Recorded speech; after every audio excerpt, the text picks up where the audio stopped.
Saul was a guy who was not nice at all. He hated the Christians, that bad man named Saul. He hung out with the people that liked hurting Christians. All the Christians were doing was just people fishing. But Saul's friends threw rocks at the ones that loved Jesus. The Christians were hurt and fell down to their knees. Saul was so mean, but Christians love everyone because God loves us and he sent us his son. One day, me and Saul was going to Damascus. We're not sure where that is, so don't ask us. But as he traveled, there was a bright light, and it was so bright indeed that it took away his sight. He tried to look around, but he was completely blind. The light was seen only by him, not the people behind.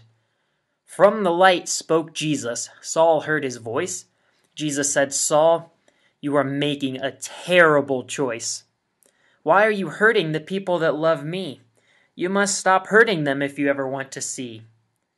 Jesus told Saul to find Ananias, whom he had never met, because Ananias was just about as Christian as a person can get. So Saul went to where Ananias was living, but Ananias was scared by how mean Saul had been getting. So God told Ananias he was changing mean Saul into a better person and changed his name to Paul. Saul, now named Paul, became a loving man. He learned how to be Christian, and then he began to show people that it is possible to change, and that loving Jesus is really not at all strange. He thought he hated the people that loved Jesus, but he changed his ways and fell down to his knees. Paul said, "God, I'm sorry for the people I have hurt."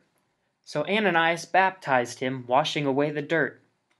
Paul became one of the people he had once hated, and became one of the best Christians God has ever created.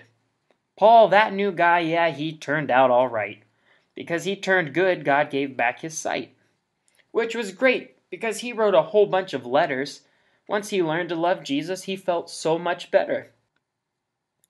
He wrote so many letters, they stacked up in a pile, and those letters became 14 books of our Bible.